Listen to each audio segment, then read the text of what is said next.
ಬೆಂಬಲ ಬೆಲೆ ಯೋಜನೆ ಅಡಿಯಲ್ಲಿ ಮೆಕ್ಕೆಜೋಳ ಖರೀದಿ ಮಾಡ್ತೀವಿ ಎಂದ ಸರ್ಕಾರ ಈವರೆಗೆ ಒಬ್ಬ ರೈತರಿಂದಲೂ ಖರೀದಿ ಮಾಡಿಲ್ಲ.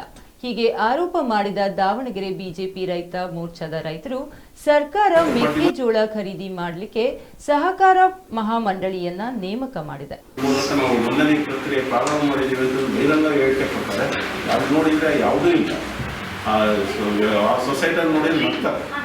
ಅಲ್ಲಿರೋ ಪದಾಧಿಕಾರಿ ನಡ್ತಾರೆ. ನಮ್ಮ ಡಿ ಸಿಗೆ ಬುದ್ಧಿ ಇದೆ ಅಂದರೆ ನಾವು ಎಂದು ಈ ಕೆಲಸನೇ ಮಾಡಿಲ್ಲ. ಈಗ ಹಿಂಗೆ ನೋಂದಣಿ ಅಂದರೆ ಏನು, ನಮ್ಮ ಕಾಂಪ್ಯೂಟರ್ ಅವೆಲ್ಲ ನಿರ್ವಹಕಲ್ಲ ನಡ್ತಾರೆ. ಆಮೇಲೆ ತೂಕದ ವ್ಯವಸ್ಥೆ ನಾವು ಏನಾದ್ರು ಚೀಲ 3 ಚೀಲ ತಗೊಂಡು ಎಲ್ಲಿ ಇಳಿಸ್ಕೋಬೇಕು, ನಾವು ಎಲ್ಲಿ ತೂಕ ಮಾಡ್ಬೇಕು. ಅವು ಅಡ್ವಾನ್ಸ್ 50% ಹಣನ ಕರ್ನಾಟಕ ರಾಜ್ಯ ಸಹಕಾರ ಮಂಡಲಕ್ಕೆ ಜಮಾ ಮಾಡಬೇಕು. ಅವರಿಗೆ ಇವತ್ತು ಕೂಡ ಜಮಾ ಮಾಡಿಲ್ಲ. ಇಲ್ಲಿ ನೋಡಲ್ ಏಜೆನ್ಸಿ ಆಗಿರ್ತಕ್ಕಂಥ ಅಬಕಾರಿ ಡಿ ಸಿ ಮತ್ತು ನಮ್ಮ ರೆಗ್ಯುಲರ್ ಡಿ ಸಿ ಎಲ್ಲಿ ಇದು ಮಾಡಬೇಕು, ರೀತಿ ಐತೆ ಅನ್ನೋ ಮಟ್ಟಕ್ಕೆ ಮಾತಾಡ್ತಾರೆ. ಸಾಮಾನ್ಯ ಜ್ಞಾನ ಕೂಡ ಇಲ್ದಾನೆ. ಆಮೇಲೆ ನಮ್ಮ ಲೋಕಸಭಾ ಸದಸ್ಯರು ಸಭಾ ಮಲ್ಲಿಕಾರ್ಜುನ ಲೋಕಸಭೆ ಮಾತಾಡ್ತಾರೆ. ಅದರಂತೆ ಜಿಲ್ಲೆಯಲ್ಲಿ ಸಂಜೀವಿನಿ ಶಕ್ತಿ, ಪ್ರಗತಿ ಫೀಡ್ಸ್ ಇಂಡಿಯಾ ಮತ್ತು ದಾವಣಗೆರೆ ಶುಗರ್ಸ್ ಕಂಪನಿಗಳಿಂದ ಇಂತಿಷ್ಟು ಮೆಟ್ರಿಕ್ ಟನ್ ಖರೀದಿ ಮಾಡಬೇಕೆಂದು ಆದೇಶಿಸಿದೆ. ಆದರೆ ಆದೇಶ ಕೇವಲ ಆದೇಶವಾಗಿಯೇ ಉಳಿದಿದೆ ಹೊರತು ಯಾರೂ ಖರೀದಿಗೆ ಮುಂದಾಗಿಲ್ಲ. ಅರ್ಧದಷ್ಟು ರೈತರು ಕಡಿಮೆ ಬೆಲೆಗೆ ಮೆಕ್ಕೆಜೋಳವನ್ನ ಮಾರಾಟ ಮಾಡಿ ಕಣ್ಣೀರಿಡುತ್ತಿದ್ದಾರೆ. ಇನ್ನಾದರೂ ಜಿಲ್ಲಾಡಳಿತ ಕಣ್ತೆರೆಯಲಿ ಎಂದ ರೈತ ಮುಖಂಡ ಕೊಳ್ಳೇನಹಳ್ಳಿ ಸತೀಶ್ ಜಿಲ್ಲಾಡಳಿತಕ್ಕೆ ಎಚ್ಚರಿಕೆ ನೀಡಿದ್ರು. ಬನ್ನಿ ರೈತ ಮುಖಂಡ ಏನಂದ್ರು ಅಂತ ನೋಡೋಣ. ಇದು ಸಂಪೂರ್ಣವಾಗಿ ರೈತ ವಿರೋಧಿ ಧೋರಣೆ ಮತ್ತು ಇನ್ನೊಂದು ರೀತಿಯಿಂದ ವಿಳಂಬ ಧೋರಣೆ. ಈಗಾಗಲೇ ರೈತರು 50% 60% ಮಾರಾಟ ಮಾಡಿದ್ದಾರೆ. ಇನ್ನೇನು ರಾಜ್ಯ ಸರ್ಕಾರ ಖರೀದಿ ಮಾಡೋದಲ್ಲ. ನಮಗೆ ಅಟ್ಲೀಸ್ಟ್ 1600 1700 ರೇಟ್ ಸಿಗ್ತಾ ಇದೆ ಮಾರ್ಕೆಟ್ನಾಗೆ. ಸ್ವಲ್ಪ ದಿವಸ ಅದೂ ಸಿಗೋದಿಲ್ಲ.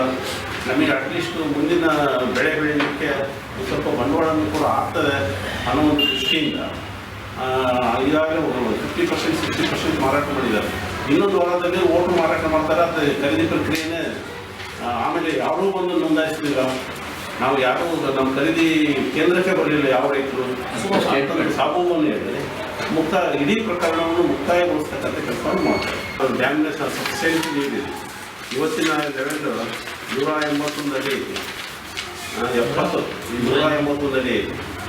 ಆಮೇಲೆ 71.535 TMC ಇದೆ ನೀರು ಸಂಗ್ರಹ. 71.535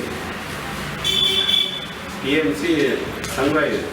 ಆದರೆ ಇವತ್ತಿನ ಕೂಡ ನೀರನ್ನು ಬಿಡ್ತಕ್ಕಂಥ ಯೋಚನೆ ಮತ್ತು ಆ ನಿಟ್ಟಿನಲ್ಲಿ ಪ್ರಾಮಾಣಿಕ ಪ್ರಯತ್ನ ಎಲ್ಲೂ ಕೂಡ ಕಂಡುಬರ್ತಾ ಇಲ್ಲ. ಜಿಲ್ಲಾಡಳಿತ ಸಂಪೂರ್ಣವಾಗಿ ನಿರ್ಲಕ್ಷ್ಯ ಮಾಡ್ತಿದೆ.